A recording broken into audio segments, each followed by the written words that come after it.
So today I'm just making a short video talking about cold weather starting aids and the different types we might find on diesel engines and heavy equipment. And we'll look at a few different systems from the cab perspective, from the operator's perspective. We'll also look at the parts on the machine. Pretty easy to do on most equipment. But I also want to talk about this starting fluid, or ether as it's sometimes called. This particular brand is called Clean Start starting fluid.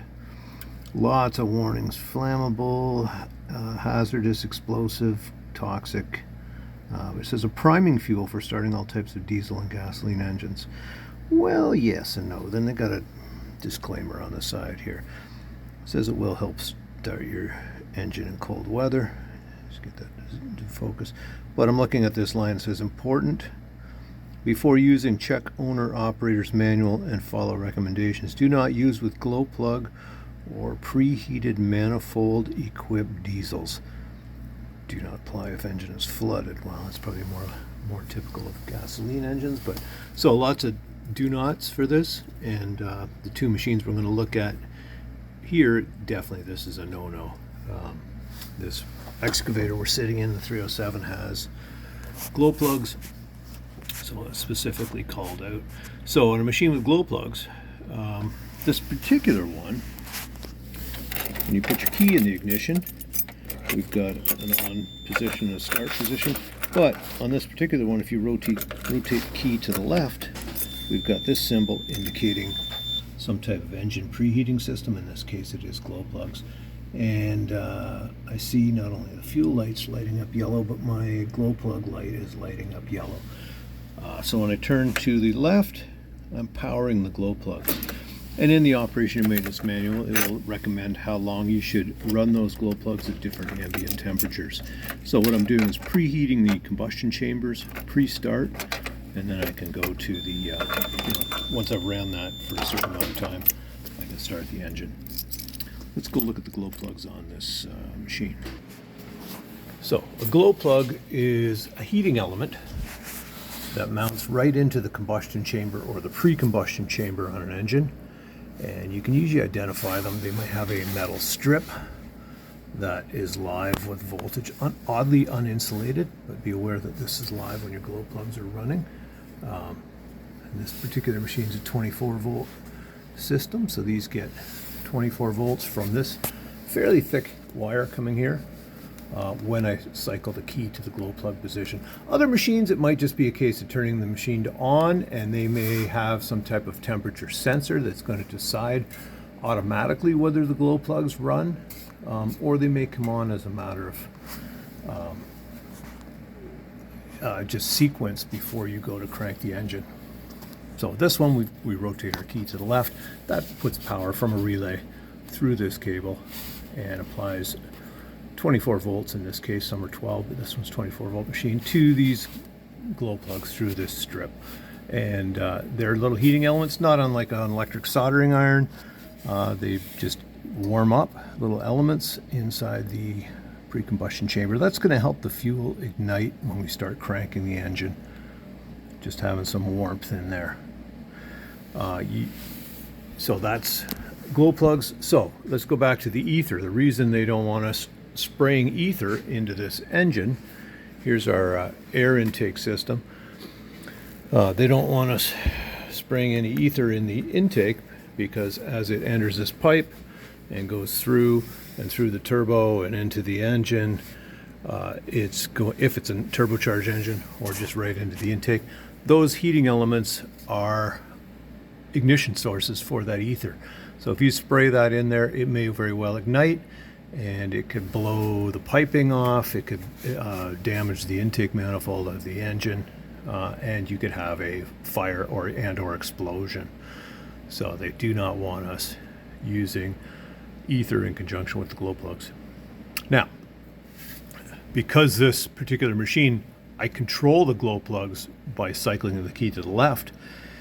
If I were to crank the engine, the glow plugs are not in fact on in this system.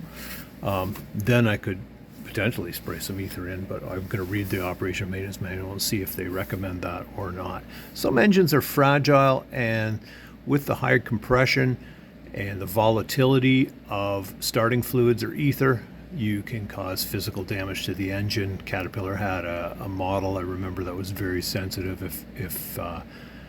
If you ever saw it was the Cat 3204, if you ever saw this cylinder head gasket blown between cylinders 2 and 3, Caterpillar would not honor warranty.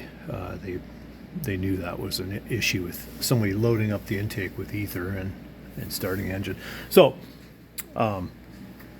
if you are going to use ether in the intake, spray it in on a machine that is not equipped with glow plugs or other starting aids.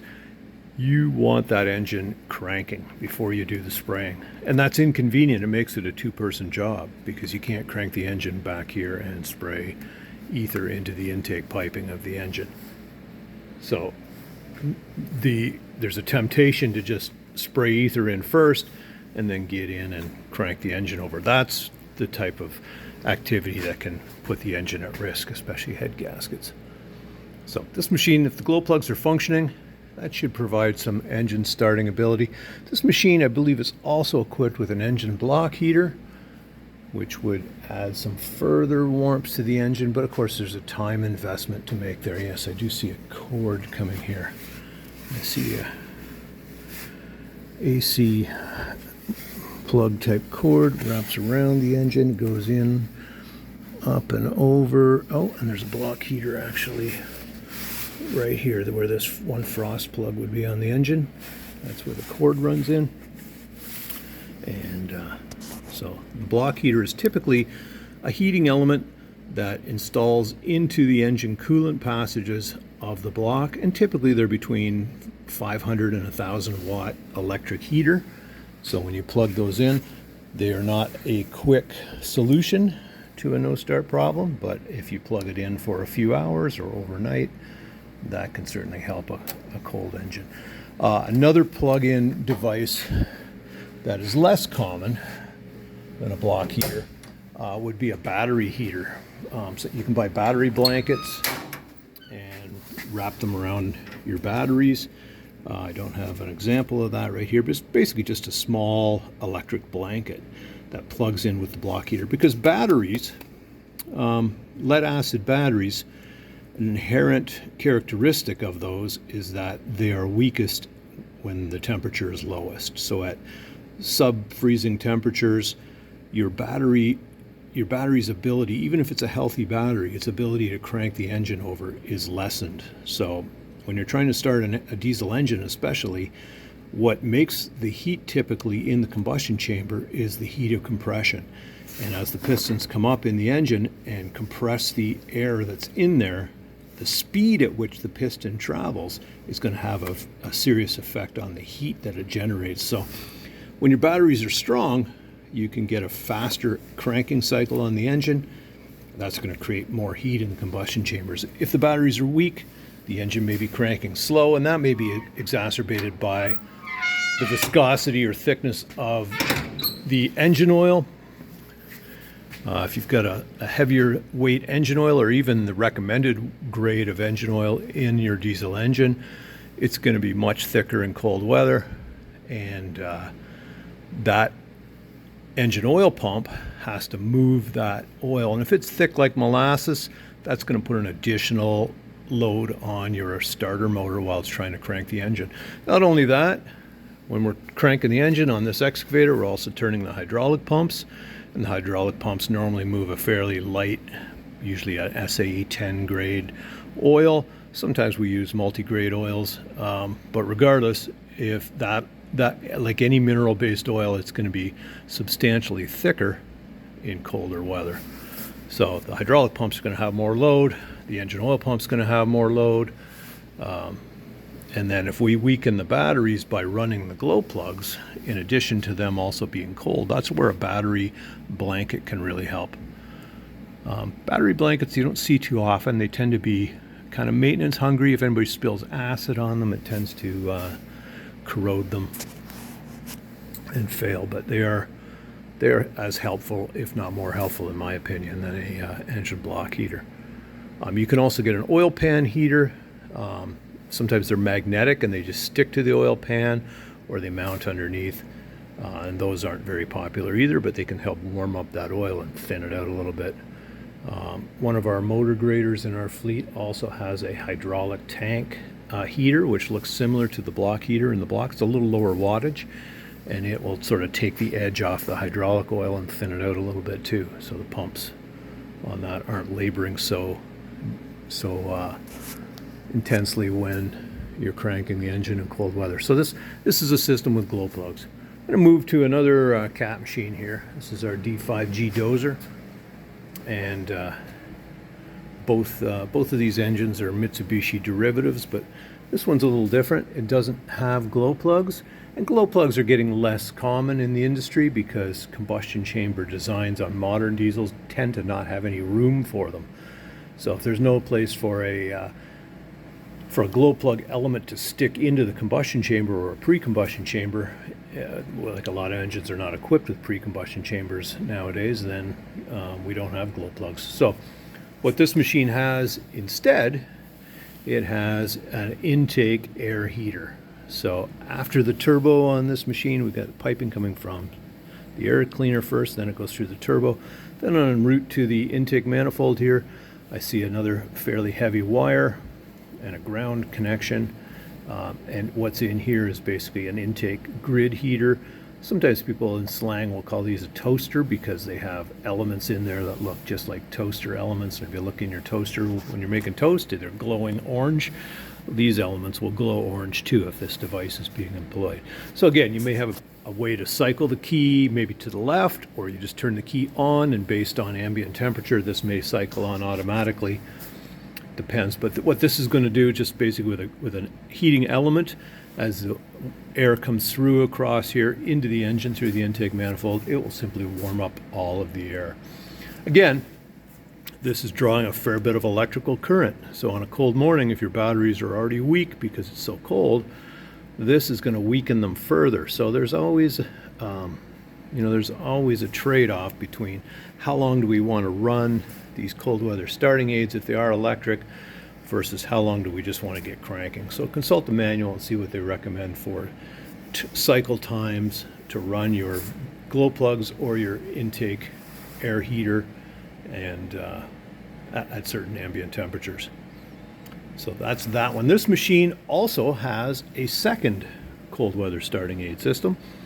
It has starting fluid or ether. So like the aerosol can I was holding earlier, this one also has a can of ether. It's the same fluid, but it's installed here. It looks sort of like a propane cylinder that you might take camping. It threads into a solenoid that's operated either by a button, or this may be automatic again on some machines when you're cranking the engine based on ambient temperature. And this solenoid is a controlled injection of ether or starting fluid. So rather than us spraying it into the air intake and risking loading too much in there and then blowing a head gasket, this solenoid is pulsing small amounts of ether, and typically they only allow this to happen as you're cranking the engine. So you maybe have a button you push. Some machines you got to be careful. Read the manual. You may actually be injecting ether every time you hit the button, and you can do just as much damage with a threaded cylinder type system as you can with an aerosol can that you're spraying. But a lot of systems, they will make it so this solenoid, first of all, only comes on while you're cranking the engine and then pulses in regulated amounts of starting fluid. And then if we follow the line coming off here, there's just a little hose comes out of this solenoid, and the ether's traveling through this hose, and that comes down in here and into a fitting on the intake manifold where my finger is. So the engineers were smart about that. They put it downstream of the electric grid heater. So as the air is flowing in, it's crossing the heater, getting warmed. We don't have to worry about ether igniting as it hits these hot elements, because again, these toasters or intake heaters get hot enough to ignite ether. So they definitely will warn us in the operation and maintenance manual about ever putting ether into the intake manually. So we've got this system. If we know how to use it, we can use the grid heater or the air intake heater, we can use ether as well on this machine. So we've got two methods to get it started. And again, they're compensating for the fact that there's no glow plugs on this diesel engine. Again, it's got a block heater. I see the cord running in and around, and without a light we're not going to see it, but it's running around the other side of the engine. Oh no, it isn't. Or is it? I see frost plugs here, but it must be either on the back. No, it's right here. So right here, this is where the cord ends. So there is a coolant heater at the back of the block on this one. So we got a block heater that's, again, in the heating element is in the engine coolant, and that's going to put a little bit of heat in the block, but it doesn't warm up the engine oil. Excuse me. So that's three. So we got a total of 3 types of cold weather starting aid on one machine here, but no glow plugs. Again, there's no battery blanket on this machine. The other type of air intake heater that you may see on some older machines, I know the early Cat backhoes had it, like the 416s, 420, maybe up to the Bs or Cs. They had a flame start heater. So it was, again, in the intake, but instead of being electric, it would use diesel fuel. It would had a small electric wire running to it because it had a basically a injector that required heat, and as it heated up, a ball would unseat. Well, there was basically a wax bulb in there that would heat up and unseat a ball, and then diesel fuel would drip in onto a little element, and that element would light the diesel fuel. So you'd basically be starting a little fire inside the intake. And one characteristic of those systems is while you were running them in preheat, you would see a little bit of black smoke coming out the exhaust, which seemed odd to a lot of people. But so those systems, you absolutely do not want to be spraying ether into the intake. You actually have diesel fuel burning in there, and you cause an explosion. So it could cause personal injury. It could cause a lot of damage to the machine, not the least of which could be a machine fire. So read the operation maintenance manual, see what your machine has, see what the procedure is for cold weather starting. If you're just hopping in the machine and you don't understand these systems and you just start cranking the engine, probably all you're going to do is wear the battery down, and then you're going to be looking to boost the machine. But I might make another video on battery boosting related to this topic as well. But there's just a summary of some cold weather starting aids. Hope that helps.